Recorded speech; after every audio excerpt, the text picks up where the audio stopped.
ಸುಂದರ ನಿನ್ನ ನಂಬಿದ ಜಗವಿದೆಲ್ಲವೂ ಸತ್ಯ ಶಿವಮಯ ಸುಂದರ ನಿನ್ನ ಕರುಣೆಯ ಕರುಣಾಂತರ ನಿನ್ನ ಕರುಣೆಯ ಕರುಣಾಂತರ ವಿಶ್ವ ಪ್ರೇಮದ ಮಂದಿರ ವಿಶ್ವ ಪ್ರೇಮದ ಮಂದಿರ ಯಾವ ಜನ್ಮದ ಋಣದ ಪುಣ್ಯವೋ ಒಲಿದೆ ಗುರುಕುಮಾರೇಶ್ವರ ಯಾವ ಜನ್ಮದ ಋಣದ ಪುಣ್ಯವೋ ಒಲಿದೆ ಗುರುಕುಮಾರೇಶ್ವರ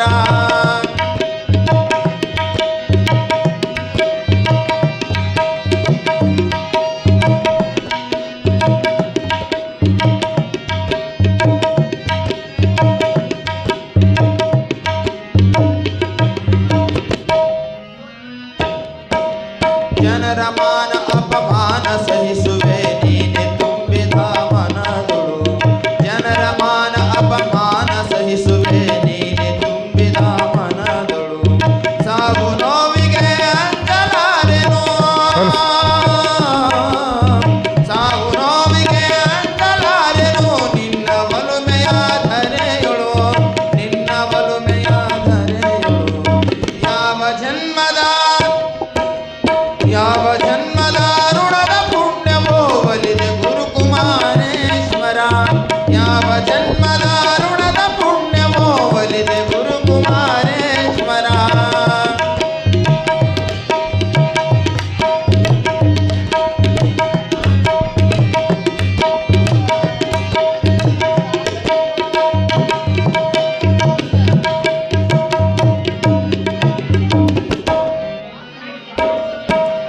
ಯಾರೋ ಏನೋ ಕಸಿದುಕೊಳ್ಳಲಿ ನಿನ್ನ ಕೃಪೆ ನನಗಾಸ್ತಿಯು ಆ, ಆ,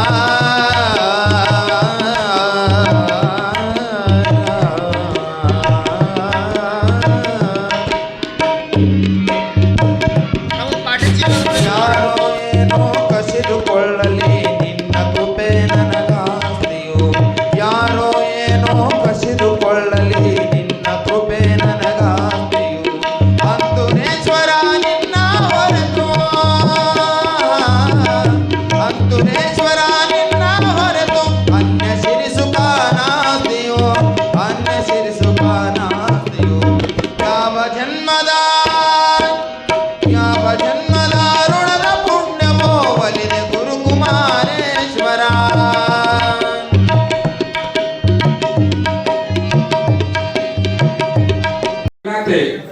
ಉಳಿದಾರ ದಿವ್ಯಾ ರಾಜ ಇವರು 100 ರೂಪಾಯಿ ತಪ್ಪು ಕಾರ್ಯಕ್ರಮ ಕೊಡ್ತಾರೆ.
ಮಹಾದೇವ. ಭಗವಂತನ ಆಶೀರ್ವಾದದಿಂದ ನಾವೆಲ್ಲರೂ ಸುಖಿಗಳಾಗಿ ಜೀವನವನ್ನ ಮಾಡ್ತಾ ಇದ್ದೇವೆ.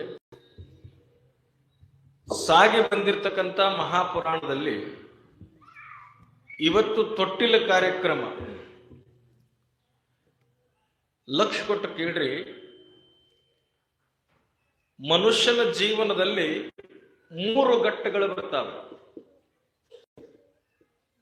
ಮೊದಲನೇದ್ದು ತೊಟ್ಲ ಕಟ್ಟೋದು,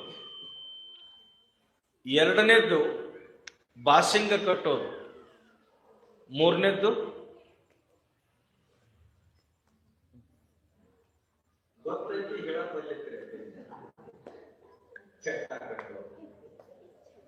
ಮನುಷ್ಯನ ಜೀವನದಲ್ಲಿ ಒಂದೇ ಸಲ ಬರ್ತಕ್ಕಂಥ 3 ಮಹತ್ವದವಾಗಿರ್ತಕ್ಕಂಥ ಘಟ್ಟಗಳಿವೆ. ಈ ಮೂರರೊಳಗ ಒಂದನ್ನ ಕೆಲವು ಜನ ತಪ್ಪಿಸ್ಕೋಬಹುದು, ಆದ್ರೆ ಎರಡನ್ನ ಮಾತ್ರ ಯಾರ ಕಡೆಯಿಂದೂ ಸಹಿತವಾಗಿ ತಪ್ಪಿಸಿಕೊಳ್ಳಕ್ ಆಗುದಿಲ್ಲ ಅಂತ ಹೇಳ್ತಾರೆ.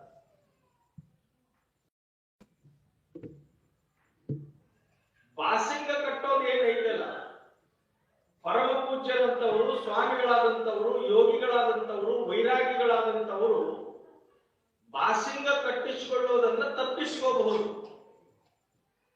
ಆದ್ರೆ ಎರಡನ್ನ ಮಾತ್ರ ಯಾರ ಕಡೆಯಿಂದ ಈ ಜಗತ್ತಿನೊಳಗೆ ತಪ್ಪಿಸಕ್ಕಾಗಂಗಿಲ್ಲ ಅಂತ ಹೇಳ್ತಾರೆ. ಮೊದಲನೇದು ತೊಟ್ಲ ಕಟ್ಟೋದು. ಇವೆಲ್ಲ ಮನುಷ್ಯನ ಜೀವನದೊಳಗೆ ಒಂದೇ ಸಲ ಬರುವಂತವು.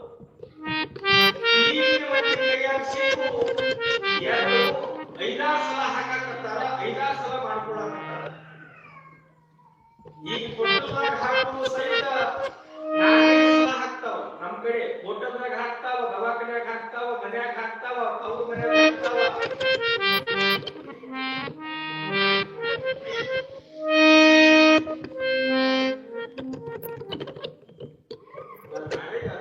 ಚೀಟಿ ಕಟ್ಟಿಸ್ಬೇಕಂತ ಮಾಡಿದ್ವಿ. ನಿಮ್ದೇ ಹೇಳಕತ್ತೀನಿ.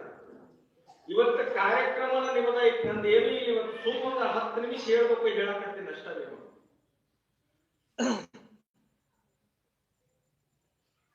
ತೊಟ್ಟಲದಾಗ ಹಾಕೋದು ಒಂದೇ ದಿವಸ, ಬಾಸಿಂಗ ಕಟ್ಟೋದು ಒಂದೇ ದಿವಸ. ಈಗಿನ ಮಂದಿ ಕೈಯಾಗ ಸಿಕ್ಕ 4-5 ಸಲ ಕಟ್ಕೊಳಕತ್ತಾವ ಬಾಸಿಂಗ.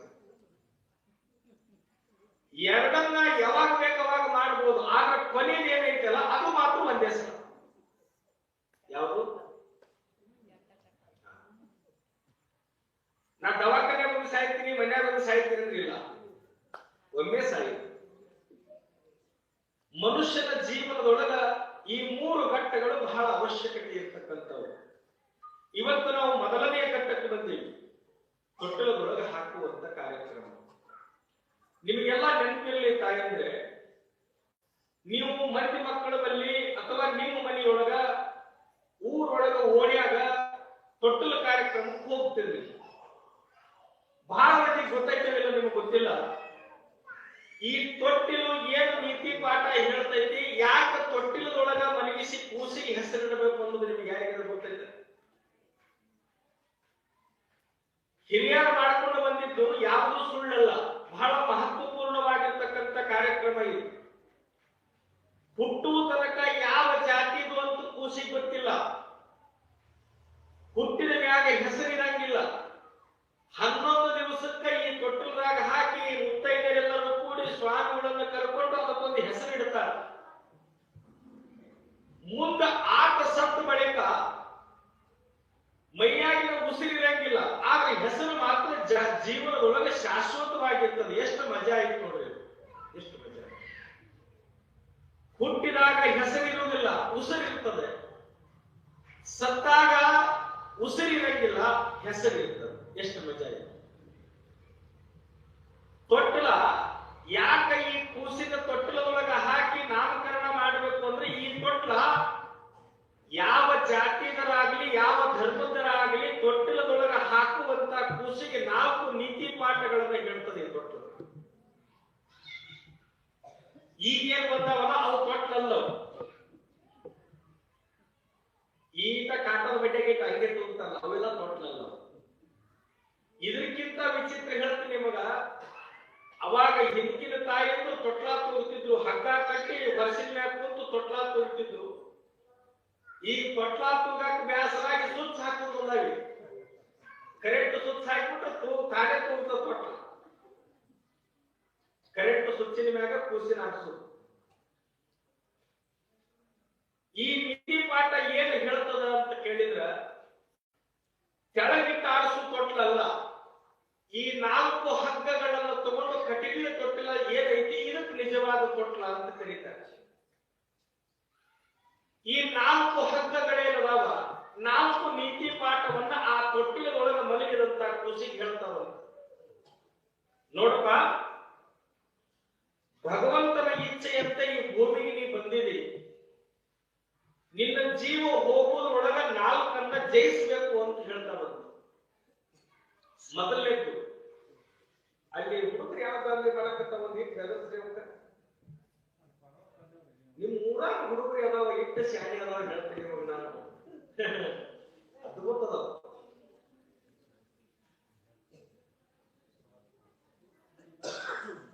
ಮೊದಲನೇದು ಧರ್ಮ. ತೊಟ್ಟಿಲದಾಗ ಮಲಗಿದಂತ ಕೂಸು ಯಾವ ಜಾತಿದರ ಆಗೋದ್ಬೇಕ, ಯಾವ ಧರ್ಮದರ ಆಗೋದ್ಬೇಕ, ಮನುಷ್ಯನಾಗಿ ಬಂದೀನಿ ಅಂದ ಬಳಿಕ ಮೊದಲು ನೀ ಧರ್ಮದಿಂದ ಬದುಕು ಅಂತ ಹೇಳ್ತಾರ. ಮೊದಲನೇದು ಧರ್ಮ ಅಂದ್ರೆ ಏನು? ಧರ್ಮ ಅಂದ್ರೆ ಏನು? ವಾರದಾಗ 4 ದಿವಸ ಉಪವಾಸ ಮಾಡಿ 3 ದಿವಸ ಊಟ ಮಾಡಿ ಮಂದಿದ ಮಾತಾಡಿದ್ರೆ ಧರ್ಮ ಅನಿಸ್ಕೊಳ್ಳಂಗಿಲ್ಲ.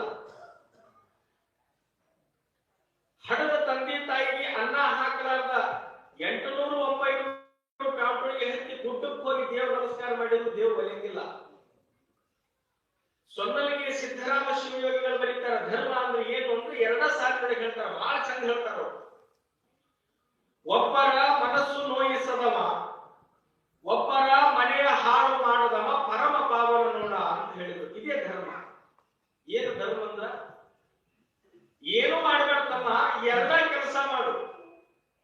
ಒಬ್ಬರ ಮನಸ್ಸನ್ನು ನೋಯಿಸಬೇಡ, ಒಬ್ಬರ ಮನೆಯನ್ನ ಹಾಳು ಮಾಡಬೇಡ. ಏನಿದು ಧರ್ಮ ಅಂತ? ಇಷ್ಟ ಧರ್ಮ. 2 ಧರ್ಮ. ಯಾವ ಜಾತಿಗಳಾಗೋದ್ಬೇಕ, ಯಾವ ಧರ್ಮದರಾಗೋದ್ಬೇಕ, ಮನುಷ್ಯನಾಗಿ ಹುಟ್ಟಿ ಬಂದಿದಿ ಅಂದ ಬಳಿಕ ಧರ್ಮ ಇರಬೇಕು ಅಂತ ಹೇಳ್ತಾರೆ. ಧರ್ಮದಿಂದ ನೀವು ಬದುಕಬೇಕು ಅಂತ ಒಂದೇದು. ಇಲ್ಲಿ 2ನೇದು, ಏ ಆಯಿ ಯವ್ವ ಇಲ್ಲಿ ಗಂಟ ಹರ್ಕೊಳಕತ್ತೀನಿ, ತಾಯಿನ ಹಿಂದೆ ಕೂತೀನಿ ಯವ್ವ, ಅಕ್ಕಿ ಏನ್ ಸಂಬಂಧ ಇಲ್ಲ ಪುರಾಣ ಯಾವ ಹೋಗ್ಕೊಳಕತ್ತದ.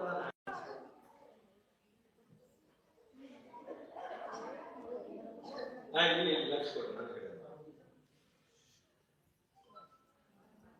ಧರ್ಮದಿಂದ ಬದುಕಿದ್ರೆ ನಡೆಯಂಗಿಲ್ಲಪ್ಪ ಈ ಜಗತ್ತಿನೊಳಗ. ಬದುಕಬೇಕಾದ್ರ ಹಣ ಬೇಕು, ಆರ್ಥಿಕ ಅಂದ್ರೆ ಹಣ ಬೇಕು. ಹಣ ಇಲ್ಲ ಅಂದ್ರೆ ಏನೂ ಇಲ್ಲ ಈ ಜಗತ್ತಿನಾಗ. ಎಲ್ಲಿಗೆ ಬಂದದ ಹಣದ ಪರಿಸ್ಥಿತಿ ಅಂತ ಹೇಳ್ತೀನಿ ನಿಮಗ. ನೀವು ಬರೇ ಖಾಲಿ ಕೈಗೆ ಒಯ್ದು ದೇವ್ರ ಗುಡಿಯಾಗ ನಿಂತ್ರಿ ಅಂದ್ರ ಆ ದೇವಸ್ಥಾನದೊಳಗೆ ಪೂಜೆ ಮಾಡುವಂತ ಪೂಜಾರಿಗೂ ಮಂಗಳಾರತಿ ಕೊಡಂಗಿಲ್ಲ ನಿಮಗ.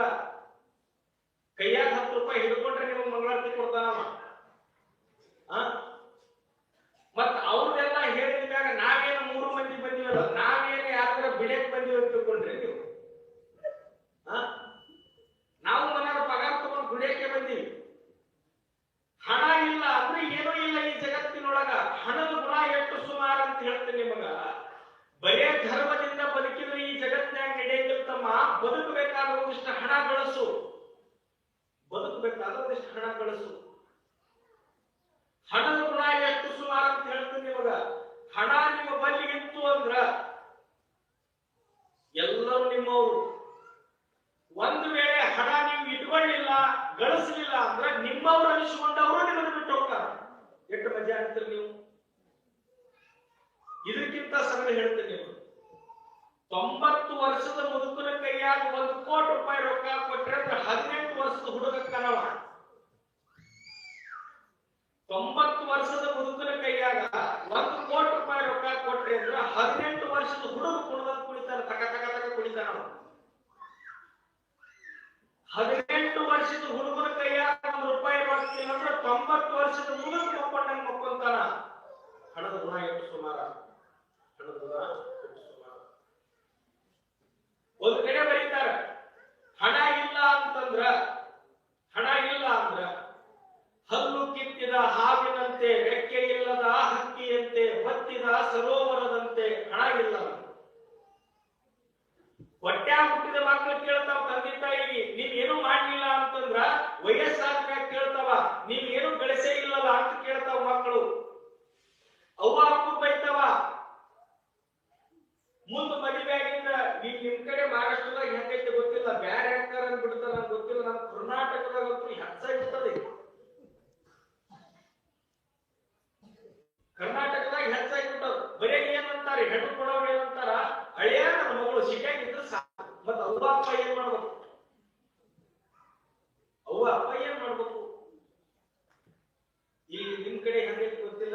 ನಿಮಗೊಂದು ಮಾತು ಹೇಳ್ತೀನಿ ನಾನು. ಹಣ ಇಲ್ಲ ಅಂತಂದ್ರೆ ಏನೂ ಇಲ್ಲ ಈ ಜಗತ್ತಿನೊಳಗ. ಹಣದ ಗುಣ ಎಷ್ಟು ಸುಮಾರ ಅಂತಂದ್ರ ಸಿದ್ಧಪ್ರಾಣಿಕರು ಬರೀತಾರ, ದೇವಸ್ಥಾನದಾಗಿನ ನಗಾರಿಗಳು ಸಹಿತ ಧನಮ ಧನಮ ಅಂತ ಬಡ್ಕೋತಾರಂತ. ಧನಮ ಧನಮ ಅಂತ ಬಡ್ಕೋತಾರ ದೇವಸ್ಥಾನದಾಗಿನ ನಗಾರಿ. ಇಲ್ಲೇ ಅಕ್ಕಲಕೋಟೆ ಸ್ವಾಮಿ ಸಮರ್ಥ ನಾವು ದರ್ಶನಕ್ಕೆ ಹೋಗಿದ್ವಿ. ಒಂದು 100 ರೂಪಾಯಿ ಕೊಟ್ಟ ಅಡ್ವಾನ್ಸ್ ಪಾಳೆ ಅಂತಲ್ಲ. ದೇವಸ್ಥಾನಗಳಾಗೂ ಹೀಗೆ ಪರಿಸ್ಥಿತಿ. ಯಾಕೆ ಇದು ವಿಚಾರ ಹೇಳಕತ್ತೀನಿ ನಿಮಗ ಅಂದ್ರೆ, ಬದುಕಬೇಕು ಅಂದ್ರೆ ಹಣ ಬೇಕು, ಹಣ ಗಳಿಸಬೇಕು. ಹಣ ಹೆಂಗ ಗಳಿಸಬೇಕು?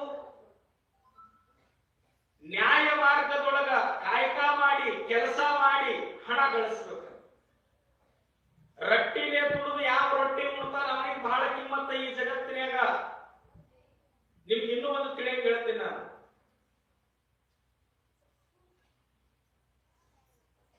ದುಡ್ಡು ಬ್ಲಡ್. ದುಡ್ಡು ಅಂದ್ರ ರೊಕ್ಕ, ಬ್ಲಡ್ ಅಂದ್ರ ರಕ್ತ. ಇವು ಎರಡೂ ಹೆಚ್ಚಾದ್ರೂ ತ್ರಾಸ ಮಾಡ್ತಾವ, ಕಮ್ಮಾದ್ರೂ ತ್ರಾಸ ಮಾಡ್ತಾವ. ದೇವರ ಸೃಷ್ಟಿ ಎಂತದ್ ನೋಡ್ರಿ. ದುಡ್ಡು ಬಹಳ ಗಳಿಸಿದ್ರಿ ಅಂತಂದ್ರೆ ಅದಕ್ಕೊಂದು ಕಿಕ್ಕಿದೆ. ಇನ್ಕಮ್ ಟ್ಯಾಕ್ಸ್ ಅವರು, GST ಅವರು ಹಾಕಿ ಬರ್ತಾರೆ. ಮತ್ತು ದುಡ್ಡ ಇಲ್ಲ ಅಂದ್ರೆ ಅದನ್ನು ಕಷ್ಟನೇ. ಮೈಯಾಗಿನ ರಕ್ತನೂ ಸಹಿತ ಬಹಳ ಹೆಚ್ಚಾದ್ರೂ ತ್ರಾಸ ಮಾಡ್ತದ, ಮೈಯಾಗಿದ್ದ ರಕ್ತ ಕಡಿಮೆ ಆದ್ರೂ ಬಹಳ ತ್ರಾಸ ಮಾಡ್ತದ. ದೇವರು ಕೊಟ್ಟಿರ್ತಕ್ಕಂಥ ದುಡ್ಡು ಬ್ಲಡ್ ಬದುಕಕ್ಕೆ ಎಷ್ಟು ಬೇಕು ಅಷ್ಟೇ ಇಟ್ಕೋಬೇಕು ಅಂತ ಹೇಳ್ತದ. ದುಡ್ಡ ಬ್ಲಡ್ ಎಷ್ಟು ಬೇಕು ಅಷ್ಟೇ ಇಟ್ಕೋಬೇಕು. ದುಡ್ಡ ಬ್ಲಡ್ ಎಷ್ಟು ಬೇಕು ಅಷ್ಟೇ ಇಟ್ಕೋಬೇಕು. ನೀವು ಬಹಳ ಗಳಿಸಾಕತ್ರಿ ಅಂತಂದ್ರ ಈ ಎಲ್ಲರೂ ಹೋಗಿ ಇಲ್ಲಿ ಗದಿಗೆ ಮುಂದೆ ಹೇಳ್ಕೊಂತೀರಿ, ನೀವು ಸರ್ಚ್ ಅಂತೀರಿ. ಈ ದೊಡ್ಡ ದೊಡ್ಡ ಶ್ರೀಮಂತರು ನೋಡಿ, ದೊಡ್ಡ ಬಂಗ್ಲೆ ನೋಡಿ, ಕಾರ್ ನೋಡಿ, ನಮಗೂ ಯಾಕೆ ಕೊಡಬಾರ್ದಪ್ಪ ಅಂತೀರಿ. ನಿಮ್ಗೆ ನೆನಪಿರ್ಲಿಯವ, ಅವು ಶ್ರೀಮಂತರು ಏನ್ ಮಕ್ಕೊಂತಾವಂದ್ರೆ ಊಟ ಮಾಡ್ತಾವಂದ್ರೆ ಹೊಳಿತುಂಬ. ನಿಮಗ್ ದೂರದ ಬೆಟ್ಟ ನೋಡಕ್ ಚಂದವು. ನೀವು ಇಲ್ಲೇ ಸೊಲ್ಲಾಪುರಕ್ಕೆ ಹೋಗ್ರಿ, ಬಾಳ್ ಬೇಡ ನಸಿನ್ಯಾಗ ಸೊಲ್ಲಾಪುರಕ್ಕೆ ಹೋಗ್ರಿ, ಬಿಜಾಪುರ ರಸ್ತೆ ಕೈಗಕ್ಕ ಇಟ್ಟಿಟ್ಟೆ ಬರೋಣ, ಇಟ್ಟಿಟ್ಟೆ ಜೀನ್ಸ್ ಪ್ಯಾಂಟ್ ಹಾಕೊಂಡು ಕುಂಬಳಕಾಯಿ ಹೊಟ್ಟೆ ತಗೊಂಡು ಹಂಗ ಹೋಗ್ಬಿಡ್ತಾವ ರೋಡ್ನ್ಯಾಗ. ನೀವ್ ಯಾರು ಒಬ್ಬರ ಈ ರೋಡ್ನ್ಯಾಗ ವಾಕಿಂಗ್ ಮಾಡಿದ್ರಿ? ಒಬ್ಬರ ವಾಕಿಂಗ್ ಮಾಡ್ರಿ? ಆಶ್ಚರ್ಯ ಹೇಳ್ತೀನಿ ನಿಮಗ ನಾನು. ಮನುಷ್ಯನ ಜೀವನದೊಳಗ, ಮನುಷ್ಯನ ಬದುಕಿನೊಳಗ ಬಹಳ ಶ್ರೀಮಂತಿಗೆ ಬಂತು ಅಂದ್ರೆ ನೆಮ್ಮದಿಯಿಂದ ಇರ್ತಾರಂತ ತಿಳ್ಕೋಬೇಡ್ರಿ. ಅವ್ರು ಊಟ ಹೋಗಂಗಿಲ್ಲ. ದೇವ್ರು ರಗಡ ಸಂಪತ್ತು ಕೊಟ್ಟಿರ್ತಾರ, ಕರೆ ಊಟ ಹೋಗಂಗಿಲ್ಲ ಅವಕ್ಕ. ಈ ಜಗತ್ತಿನಾಗ ಯಾವ ಶ್ರೀಮಂತ ಅಂತ ಕೇಳಿದ್ರ ಸತ್ತಿಗೆ 4 ರೊಟ್ಟಿ ಉಂಡು ಎಲ್ಲಿ ಮಕ್ಕೊಂತಾರ ನಿತ್ಯ ಯಾವ್ದು ಹತ್ತದ ಅವನಂತ ಶ್ರೀಮಂತ ಈ ಜಗತ್ತಿನಾಗ ಯಾವೂ ಇಲ್ಲ. ಹಣ ಗಳಿಸಬೇಕು. ಎಷ್ಟು ಬದುಕಕ್ಕೆ ಎಷ್ಟು ಬೇಕು ಅಷ್ಟು ಹಣ ಗಳಿಸಬೇಕು. ಧರ್ಮದಿಂದ ಬದುಕು, ಆರ್ಥಿಕ, ಧರ್ಮ, ಅರ್ಥ, ಮೂರನೇದ್ದು ಕಾಮ. ಕಾಮ ಅಂತ ಕೆಟ್ಟ ಪದ ಅಲ್ಲ, ಆಕಾಂಕ್ಷೆ ಅಂತ ಹೇಳ್ತಾರ. ಅದಕ್ಕೆ ಕನ್ನಡ ನಿಘಂಟಿನೊಳಗೆ ಬಿಡಿಸ್ತಾರ. ಆಕಾಂಕ್ಷೆ ಅಂದ್ರೆ ಹಸಿವು. ಹಸಿವು ಅಂದ್ರೆ ಬರೀ ಹೊಟ್ಟೆ ಹಸಿವು ಹೇಳಕತ್ತಿಲ್ಲ, ಮನಸ್ಸಿನಾಗೂ ಹಸಿವು ಇರ್ತಾವ. ತಂದೆ ತಾಯಿ ಚಂದಾಗಿ ನೋಡ್ಕೋಬೇಕು, ತಂದೆ ತಾಯಿ ಮನೆ ಕಟ್ಟಿಸ್ಬೇಕು, ತಂದೆ ತಾಯಿಗೆ ಬಂಗಾರ ಮಾಡಿ ಕೊಡ್ಬೇಕು. ಏನು ಒಳ್ಳೆಯ ಹಸಿವು ಇರ್ತದ ಅದನ್ನು ನೀಗಿಸ್ಕೋರಿ ಅಂತ ಹೇಳ್ತಾರ ಅವರು. ಕಾಮ ಒಳ್ಳೆಯ ವಿಚಾರಗಳನ್ನ ಈಡೇರಿಸ್ಕೋ. ಯಾವಾಗ? ದುಡಿಯುವುದು ಆದ ಬಳಿಕ. ದುಡಿಯುವುದು ಆದ ಬಳಿಕ. ದುಡಿಯುವುದು ಆದ ಬಳಿಕ ಒಳ್ಳೆದೇನದಾವ ಅವುಗಳನ್ನ ಈಡೇರಿಸ್ಕೋರಿ. ಇವು 3 ಆದ ಬಳಿಕ ಕೊನೆಗೊಂದು ಹೇಳ್ತಾರ ಮೋಕ್ಷ. ಮೋಕ್ಷ ಅಂದ್ರೆ ಈ ಬಂಧನವನ್ನ ಬಿಟ್ಟು ಹೋಗೋದು. ಏನ್ ಪಟಾಕ್ಷಿ ಇದು ಉಗ್ಗ. ಬಂಧನವನ್ನ ಬಿಟ್ಟು ಹೋಗೋದು. ಇಲ್ಲಿ ನಾವು ಯಾರು ಎಷ್ಟು ದಿವಸ ಇರಾಕ್ ಬಂದೀವಿ ಹೇಳ್ರಿ? ನೀವು ಎಷ್ಟು ದಿವಸ ಇರ್ತೀವಿ ನಾವು? ಏನೂ ಗೊತ್ತಿಲ್ಲ ನಮಗ. ಭಗವಂತ ಕಳಿಸ್ಯಾನ, ಭೂಮಿಗೆ ಬಂದೀವಿ. ಈ ಜಗತ್ತಿನಾಗ ಎಲ್ಲರೂ ಕಂಡು ಹಿಡಿಯೋದಾರ, ಎಲ್ಲರೂ ಕಂಡು ಹಿಡಿಯೋದಾರ. ಆದ್ರೆ ಸಾವು ಮಾತ್ರ ಯಾರ ಕೈಯಾಗೂ ಸಿಕ್ಕಿಲ್ಲ. ಯಾರ ಸಿಕ್ಕಿಲ್ಲ. ಈ ಜಗತ್ತಿನೊಳಗ ಜಪಾನ್ನಿಂದ, ಇಂಗ್ಲೆಂಡ್ನಿಂದ ಎಂತಿಂತ ತಂತ್ರಜ್ಞಾನಗಳು ಬಂದಾವ ವೈದ್ಯಕೀಯ ಫೀಲ್ಡಿನೊಳಗ ಅಂತಂದ್ರ ಎಲ್ಲವನ್ನ ಕೃತಕ ಮಾಡಾಕತ್ರು. ಮೊಣಕಾಲಿನ ಚಿಪ್ಪು ಮೊದಲು ಮಾಡಿ ಕೃತಕವಾಗಿ, ಮೊಣಕಾಲಿನ ಚಿಪ್ಪು ಮೊದಲು ನೋಡ್ರಿ, ಮೊಣಕಾಲಿನ ಚಿಪ್ಪನ್ನು ಮೊದಲು ಮಾಡಿ ಕೃತಕವಾಗಿ ಮಾಡಾಕತ್ರು. ಆಗ ಒಂದು ನೆನಪಿರ್ಲಿ, ಇಡೀ ಜಗತ್ತಿನೊಳಗ ಒಂದು ಹನಿ ರಕ್ತನು ಯಾವ ಯಂತ್ರದಿಂದಲೂ ಹುಟ್ಟಂಗಿಲ್ಲ. ದೇವ ಸೃಷ್ಟಿ ಎಂತದ್ ನೋಡ್ರಿ, ಮನುಷ್ಯನ ದೇಹದಾಗಲೇ ಹುಟ್ಟಬೇಕು ರಕ್ತ.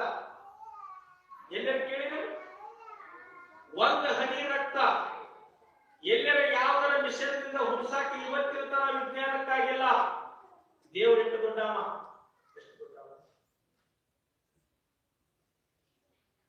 ಒಂದು ದಿವಸ ಈ ಜಗತ್ತಿನ್ಯಾಗ ಮನುಷ್ಯ ಮಾಡಿದಂತ ಬರೇ 2,000 ರೂಪಾಯಿ ಕೊಟ್ಟು ಇಸ್ತ್ರಿ ತಗೊಂಡ್ರೆ 1 ವರ್ಷ ವಾರಂಟಿ ಕೊಡ್ತಾರೆ. 10,000 ಕೊಟ್ಟು ಟಿವಿ ತಗೊಂಡ್ರೆ 3 ವರ್ಷ ವಾರಂಟಿ ಕೊಡ್ತಾರೆ. 15,000 20,000 ಕೊಟ್ಟು ಫ್ರಿಡ್ಜ್ ತಗೊಂಡ್ರೆ 3-4 ವರ್ಷ ವಾರಂಟಿ ಕೊಡ್ತಾರ. ಈ ದೇಹಕ್ಕೂ ವಾರಂಟಿ ಕೊಡೋರು ಯಾರು ಹೇಳಿದ್ರೆ ನೀವು? ನಮ್ ಕರ್ನಾಟಕದಾಗ ಕೇಳ್ತಿದ್ರು, ಹಿಂದ ಹೋಗೇನಿದೆ ಎತ್ತೇನು ಮುಂಚೆನೆ ಕೂಡಲೇ ಯಾರು ಭೇಟಿ ಆದ್ರು ಎತ್ತೇನು ಅಂತ ಕೇಳ್ತಿದ್ರು. ಎತ್ತೇನು ಅನ್ನುವ ಅಟ್ಟೇನು ಅಂತಂದ್ರ ಮಕ್ಕೊಂಡವ್ರು ಎತ್ತೇನು ಅಂತ ಅಲ್ಲ, 24 ತಾಸು ಗೆದ್ರೇನು ಅಂತ ಕೇಳಿದಂಗದು. 24 ತಾಸು ಗೆದ್ರೇನು ಅಂತ ಕೇಳಿದಂಗ. ವಾರಂಟಿ ಇಲ್ಲ, ಗ್ಯಾರಂಟಿ ಇಲ್ಲ. ಮನಿ ಮನುಷ್ಯ ಬಸ್ಲಿ ದಾಟಿ ಹೊರಗೆ ಹೋದ ಮನುಷ್ಯ ಒಳ್ಳೆ ಬಸ್ಲಿ ಒಳಗೆ ಗ್ಯಾರಂಟಿ ಇಲ್ಲ. ಈ 3-4 ವರ್ಷದ ಕೋವಿಡ್ ಎಂತ ಪಾಠ ಹೇಳ್ತೀವಿ ಮನುಷ್ಯ. ಮನ್ಯಾಗ ಹೆಂಡತಿ ಸತ್ರ ಗಂಡ ಮಣ್ಣು ಬಿಡಾಕ್ ಹೋಗ್ಲಿಲ್ಲ, ಗಂಡ ಸತ್ರ ಹೆಂಡತಿ ಮುಖ ನೋಡಕ್ ಹೋಗ್ಲಿಲ್ಲ, ಹೊಟ್ಟ್ಯಾಗ ಹುಟ್ಟಿದ ಮಕ್ಕಳ ಸತ್ರ ಮುಟ್ಟಾಕ್ ಹೋಗ್ಲಿಲ್ಲ. ಇದಕ್ಕಿಂತ ಮನುಷ್ಯ ಏನ್ ಮಾಡಬೇಕು?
ಬಯೋದಿಲ್ಲ ಏನು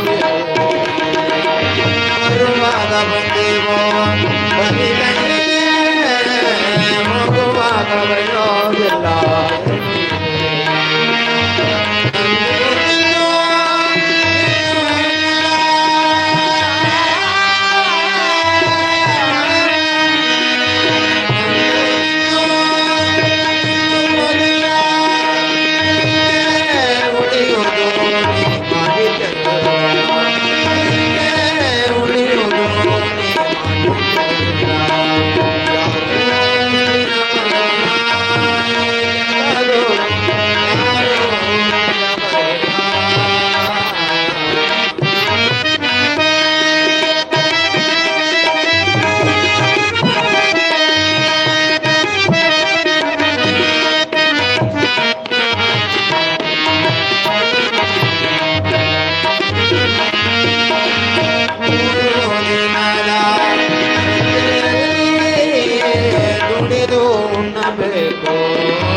ದೇವ ಹರ ಹರ ಮಹಾದೇವ.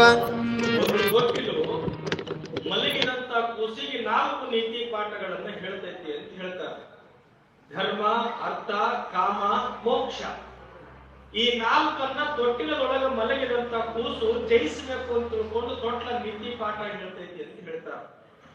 ನಿನ್ನೆ ದಿವಸ ಕಿತ್ತೂರು ಮಹಾಸಂಸ್ಥಾನದೊಳಗ ರಾಜಮಾತೆಯರಾಗಿರ್ತಕ್ಕಂಥ ರುದ್ರಮ್ಮ ಚೆನ್ನಮ್ಮ ತಾಯಿಯವರು ಇಡೀ ಕಿತ್ತೂರು ಸಂಸ್ಥಾನದ ಪ್ರತಿ ಮನೆಗೆ ಕಾರಣಿಕ ಪುರುಷ ಲೋಕ ಪೂಜ್ಯನಾಗಿರ್ತಕ್ಕಂಥ ಆ ಯೋಗಿಯ ಹೆಸರಿಡುವಂತ ಕಾರ್ಯಕ್ರಮವನ್ನ ನಿಶ್ಚಯ ಮಾಡಿದರು. ಅರಮನೆಯನ್ನ ತೊಳೆದು ಸಾರಿಸಿ ಶೃಂಗಾರ ಮಾಡಿ ರಾಜ ಬೀದಿಗಳೆಲ್ಲ ಶೃಂಗಾರಗೊಂಡು ರಂಗೋಲಿಯಿಂದ ತಳತಳಿಯನ್ನು ಉಂಟಾಗ ಏವಿ ಏ ತೆಗಿ ಏವಿ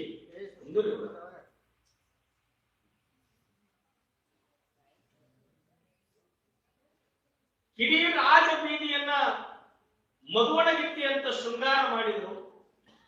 ಹೆಸರನ್ನ ಯಾವ್ದು ಇಡಬೇಕು ಅಂತ ತಿಳ್ಕೊಂಡು ಆಯ್ಕೆ ಬಂದಿರುವಂತ ಪ್ರಸಂಗದೊಳಗ ಯಾವ ಕಲ್ಮಠದ ಚೌಕಿ ಮಠದ ಪರಮ ಪೂಜ್ಯರಾಗಿರ್ತಕ್ಕಂಥ ಮುದಿ ಮಡಿವಾಳ ಮಹಾಸ್ವಾಮಿಗಳು ಅಂತಾರ, ಯಾಕೋ ಏನೋ ಗೊತ್ತಿಲ್ಲ, ಈ ಜಗತ್ತಿನ ಮಡಿಯನ್ನ ಈ ಬಾಳ ತೊಳೆಯಾಕ ಬಂದಾರ, ಇವನಿಗೆ ಮಡಿವಾಳ ಅಂತ ತಿಳ್ಕೊಂಡು ಹೆಸರಿಡೋಣ ಅಂತಾರ.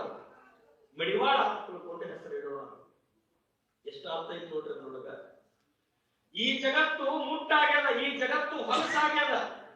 ಈ ಹಾಳಾದ ಜಗತ್ತನ್ನ, ಈ ಹಾಳಾಗಿರ್ತಕ್ಕಂಥ ಹೊಲಸಾಗಿರ್ತಕ್ಕಂಥ ಜಗತ್ತನ್ನ ಈ ಹುಡುಗ, ಈ ಕಾರಣಿಕ ಪುರುಷ ತೊಳೆಯಕ ಬಂದಾನ. ಅದಕ್ಕೆ ಇವನಿಗೆ ಮಡಿವಾಳ ಅನ್ನೋಕ್ಕಿಂತ ಮಡಿವಾಳ ಅಂತ ತಿಳ್ಕೊಂಡು ಹೆಸರಿಡೋಣ ಅಂತ ತಿಳ್ಕೊಂಡಂದಾಗ ಅವ್ರಿಗೆ ಯಾರಿರಬೇಕು? ಯೋಗಿಗಳಿಗೆ, ಮಹಾತ್ಮರಿಗೆ ಯಪ್ಪ ನೀವು ಹೆಂಗ ಅಪ್ಪಣೆ ಮಾಡ್ತೀರಿ ಹಂಗೆ ಅಂತ ತಿಳ್ಕೊಂಡು ಅಂದಿರುವಂತ ಸಂದರ್ಭದೊಳಗ ನಾಗಲಾಂಬಿಕೆ ಅನ್ನುವಂತ ತಾಯಿ ಕೈಯಾಗ ಕೊಟ್ರು. ಆ ತಾಯಿ ಅಂತ ಕಾರಣಿಕ ಪುರುಷನನ್ನ, ಲೋಕ ಪೂಜ್ಯನನ್ನ ಅತ್ಯಂತ ಪ್ರೀತಿಯಿಂದ ಆ ಕೂಸನ್ನ ಜಾಯ್ನ್ ಮಾಡ್ತಾಳ. ಆಕೆಗೆ ಹೋಗಿ ಒಂದು ಸಂದೇಶವನ್ನ ಕಳಿಸ್ತಾಳ. ಯವ್ವ, ನೀನು ಇಂಥ ದಿವಸ ಅರಮನೆಗೆ ಆ ಕೂಸನ್ನ ಸ್ನಾನ ಮಾಡಿಸಿ ಅತ್ಯಂತ ಮಡಿಯಿಂದ ತಗೊಂಡು ಬರ್ಬೇಕು ತಾಯಿ ಅಂತ ತಿಳ್ಕೊಂಡಾಗ ಸ್ವತಃ ಪರಮ ಪೂಜ್ಯರೇ ಹೋಗಿ ಕೇಳ್ತಾರ, ಆ ಕೂಸಿಗೆ ನೀನು ತಾಯಿ ಆಗಿದ್ದೇವ, ನಿನಗೊಂದು ಮಾತು ನಾನು ಕೇಳೋದು ನನ್ನ ಧರ್ಮ, ಆ ಕೂಸಿಗೆ ಮಡಿವಾಳ ಅಂತ ತಿಳ್ಕೊಂಡು ಹೆಸರಿಡಬೇಕಂತ ನಿಶ್ಚಯ ಮಾಡೀವಿ, ಮತ್ತೆ ನಿನಗೇನು ಅನ್ಸಾಕತ್ತೈತಿ ಹೇಳು ಅಂತಂದು. ನಾಗಲಾಂಬಿಕೆ ಆ ತಾಯಿ ಅಂತಾಳ, ಯಪ್ಪ ಒಂದು ತಳದ ಮುತ್ತಿನ ಕಂಡೆ ಹೊಟ್ಟಿ ಮೇಲಾಗಿ ಮನಿಗ್ಯಾನ, ಹೊಟ್ಟಿ ಮೇಲಾಗಿ ಮನಿಗ್ಯಾನ, ಎನ ಕಂದ ಮುತ್ತಿನ ದೃಷ್ಟಿ ತಗರೇನ ಜೋ ಜೋ, ಮುತ್ತಿನ ದೃಷ್ಟಿ ತಗರೇನ ಜೋ ಜೋ.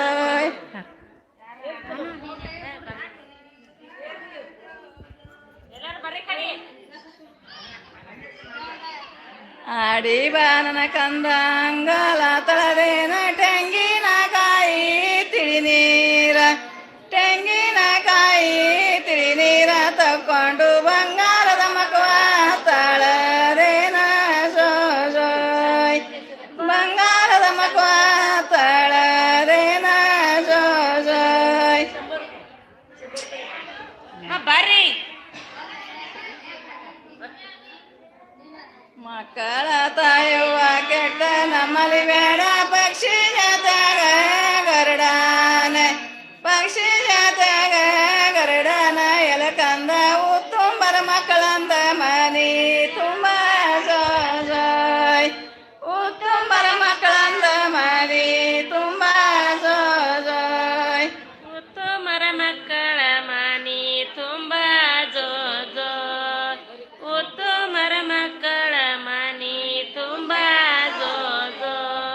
ತರಳಲುವ ಈ ಕೂಸ ನನಗಿರಲಿ, ಕೆಟ್ಟಾರ ಕೆಡಲಿ ಮನಿಗೆಲಸ, ಕೆಟ್ಟಾರ ಕೆಡಲಿ ಮನಿಗೆಲಸ, ತನ್ನವನ ಹುಟ್ಟುದ ಶಿರಿಯ ಬೀಡ ಶಾನ ಜೋ ಜೋಯ್, ಹುಟ್ಟುದ ಶಿರಿಯ ಬೀಡ ಶಾನ ಜೋ ಜೋಯ್.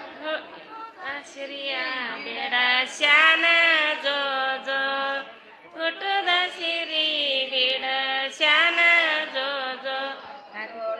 ತೆಲಗುಂಬ ಮಾರುದ ಹಾಸಿಗೆ ಮಾಣಿಕ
ತೋಟದ ಕಟ್ಟಿ ಲೋಕುಶನಿಟ್ಟು ತೂಗ್ಯಾಳೆ ಲೋಕುಶನಿಟ್ಟು ತೂಗ್ಯಾಳ ಸೀತಮ್ಮ ನಗನಗತ ವನವಾಗಳದಾಳ ಜೋಯ್ ನಗನಗತ ವನವಾಗಳದಾಳ ಜೋಯ್ ನಗನಗತ ವನವಾಗಳದಾಳ ಜೋ ನಗನಗತ ವನವಾಗಳದಾಳ ಜೋ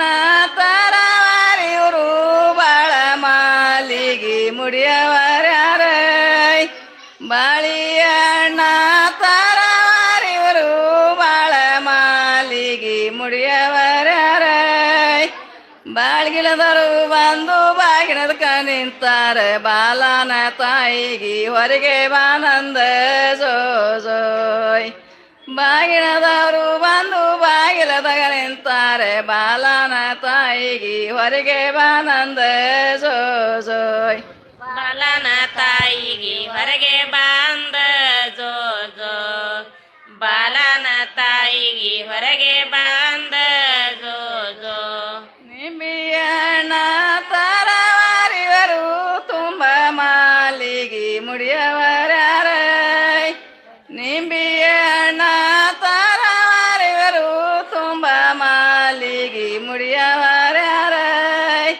ನಿಂಬಿಯಣ್ಣ ತಲೆಗಾಗ ಇಟ್ಟುಕೊಂಡು ಶಿವನ ಮಾನಿಗೆ ರಂಬೆರ ಬಾಂಧರ ನಮ್ಮ ಕಂದನ ಬಾಗಿಣಕ ಜೋಯ್ ನಿಂಬಿಯಣ್ಣ ತಲೆಗಾಗ ಇಟ್ಟುಕೊಂಡು ಶಿವನ ಮಾನಿಗೆ ರಂಬೆರ ಬಾಂಧರ ನಮ್ಮ ಕಂದನ ಬಾಗಿಣಕ ಜೋಯ್ ಬಂದರ ಕಂದನ ಬಾಗಿಣಕ್ಕ ಜೋ ರಂಬೆರ ಬಂದರ ನಮ್ಮ ಕಂದನ ಬಾಗಿಣಕ್ಕ ಜೋ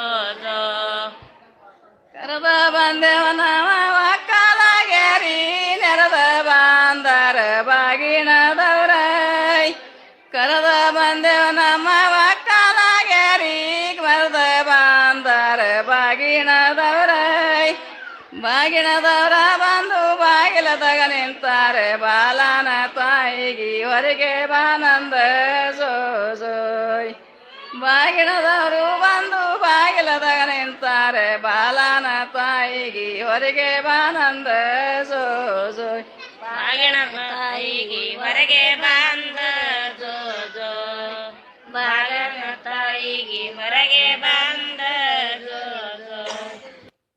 ದೇವರ ಭಕ್ತಿ ಶಿವಲಿಂಗವನ ಮಕ್ಕಳ ಅಂಬಲದಿ ಮರೆಸಿದಳು ಮಲ್ಲಿಕಾರ್ಜುನನ ಮುದದಿ ಆಗ ಅವಾಗಿ ಬಂದನು ಅರನು ಆತುರದಿ ಜೋ ಆಗ ಅವಾಗಿ ಬಂದನು ಅರನು ಆತುರದಿ ಜೋ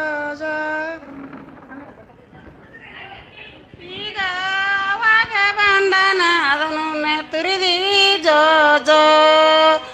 ಈಗ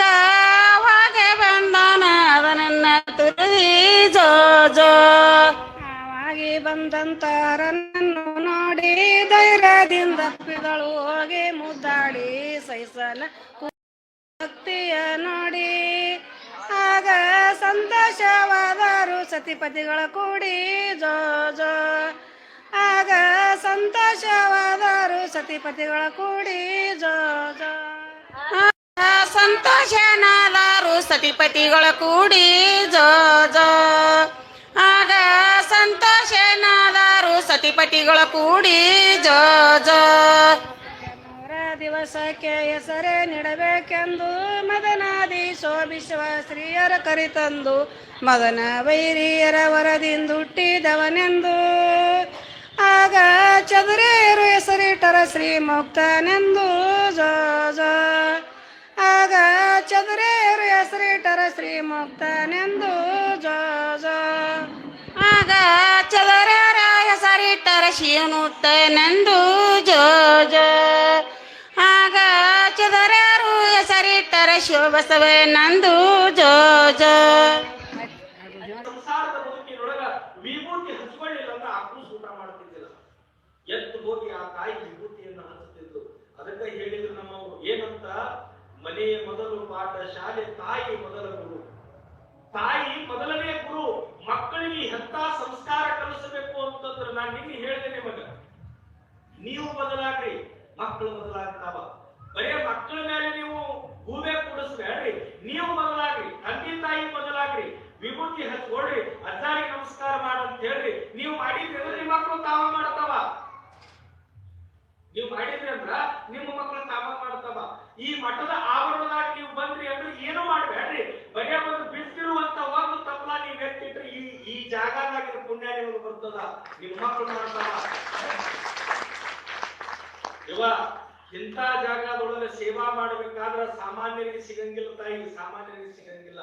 ಇವತ್ತು ನನಗೆ ಮಧ್ಯಾಹ್ನ ಬಹಳ ಖುಷಿ ಆಯ್ತು. ಇವರು ಅಣ್ಣರ ಪ್ರಸಾದ ಮಾಡಿಸಿದ್ರು ಬಸವಣ್ಣವರು. ಅಲ್ಲಿ ಅಡಿಗೆ ಮಾಡೋ ಅಕ್ಕೋರು ಊರಿಗೆ ಹೋಗಿದ್ರಿ. ಇವತ್ತ ಒಂದು 5-6 ಜನ ತಾಯಿದ್ರು, ಯಾರೋ ಒಬ್ರು ಉಳ್ಳಾಗಡ್ಡಿ ಓಡಿದ್ರು. ನೋಡ್ರಿ ನನ್ಗೆ ಎಷ್ಟು ಖುಷಿ ಅಂತಂದ್ರ ಇಲ್ಲಿ ಯಾವ ಜಾತಿ ಮತ ಭೇದ ಏನೂ ಸಂಬಂಧ ಇಲ್ಲ. ಮಠ ನಿಮ್ಮದು, ಇದು ನಿಮ್ಮ ಮಠ, ನೀವೇ ಮಾಡ್ತಕ್ಕಂತ ಮಠ. ಅಜ್ಜಾರ್ ನಿಮ್ಮ ಅಜ್ಜಾರು, ನೀವು ಎತ್ಕೊಂಡ್ರ ಅಜ್ಜಾರು ಬಹಳ ದೊಡ್ಡವರಾಗ್ತಾರ. ಅವ್ರು ಏನ್ ಕೊಡ್ಬೋದು ನಿಮಗ? ಆಶೀರ್ವಾದ ಮಾಡ್ಬೋದು, ನಿಮ್ಮ ಮನೆತನಕ್ಕೆ ಸನ್ಮಂಗಲ ಉಂಟು ಮಾಡ್ಬೋದು. ಆದ್ರೆ ನಿಮ್ಮ ಸೇವಾ ಅಂತಕ್ಕಂಥದ್ದು ಏನೈತಲ್ಲ, ಆ ಸೇವಾ ಅಂತಕ್ಕಂಥದ್ದು ಇಂಥ ಪವಿತ್ರ ಜಾಗದೊಳಗೆ ನೀವು ಮಾಡಿದ್ರಿ ಅಂತಂದ್ರ ನಿಮ್ಮ ಮನೆತನದ ತಲೆತಲೆಮಾರುಗಳಿಗೂ ಸಹಿತ ಆ ಪುಣ್ಯ ಅಂತಕ್ಕಂಥದ್ದು ಬರುತ್ತದೆ. ಆ ತಾಯಿ ಮಗನನ್ನ ಕುಂದಿಸ್ಕೊಂಡು, ಮಡಿವಾಳೇಶನನ್ನ ಕುಂದಿಸ್ಕೊಂಡು ಆ ಮಗನಿಗಂತಾಳ, ಯಪ್ಪ ಲೋಕದೊಳಗ ಇಂಥ ಮಗನನ್ನ ಪಡೆದಂತ ತಾಯಿ, ಗರ್ಭ ಇಲ್ಲಾರದ ಮಗನನ್ನ ಪಡೆದಂತ ತಾಯಿ. ನೋಡ್ರಿ ಎಂತ ಮಾತಾಡ್ತಾಳಾಕಿ. ನಾನು ನಿನ್ನೆ ಒಂದು ಮಾತು ಹೇಳಿದೆ ನಿಮಗ, ಮಹಾತ್ಮರು ಯೋಗಿಗಳ ಲೀಲಾ ಎಂತದ್ದು ಅಂತಂದ್ರ ಗರ್ಭ ಇಲ್ಲಾರದೆ ತಾಯಿ ಆದ್ಲು. ನಾ ಹೇಳಿದ್ದೆಲ್ಲ ನಿಮಗ. ಮುಂದೆ ಬರ್ತದ ಮಡಿವಾಳಪ್ಪನ ಜೀವನದೊಳಗ ಮಾಡ ಇಲ್ಲಾರ್ದ ಮಳಿ ತರಿಸ್ಯಾರ. ಸಾಯ್ಬೇಕು ಅಂದ್ರೆ ಸತ್ತ ಬಿಡ್ಬೇಕವ, ಸಾಯ್ಬೇಕು ಅಂದ್ರೆ ಸತ್ತ ಬಿಡ್ಬೇಕು. ಎಂತ ತಪಸ್ಸುಗಳು ಅಂತ ಹೇಳ್ತೇನೆ ನಿಮಗ ನಾನು, ಎಂತ ತಪಸ್ಸುಗಳು.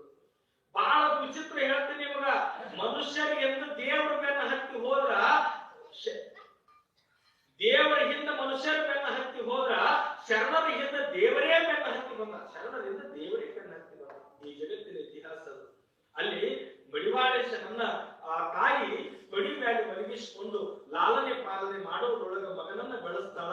ಮುಂದೆ ಏನಾಗುತ್ತೈತೆ ಅನ್ನುವಂತ ವಿಚಾರವನ್ನ ನಾಳೆ ದಿವಸ ನಾವು ನೀವೆಲ್ಲರೂ ಕೂಡ ನಾಳೆಯಿಂದ ಪವಾಡಗಳು ಪ್ರಾರಂಭ ಆಗ್ತಾವ. ಇವತ್ತು ತೊಟ್ಟಲ ಕಾರ್ಯಕ್ರಮಕ್ಕ ತಾವೆಲ್ಲ ಏನು ಧನವನ್ನ ಕೊಟ್ಟಿರಲ್ಲ, ನಿಮ್ಮೆಲ್ಲರಿಗೂ ಸಹಿತ ಗುಡ್ಡದ ಬಸವನ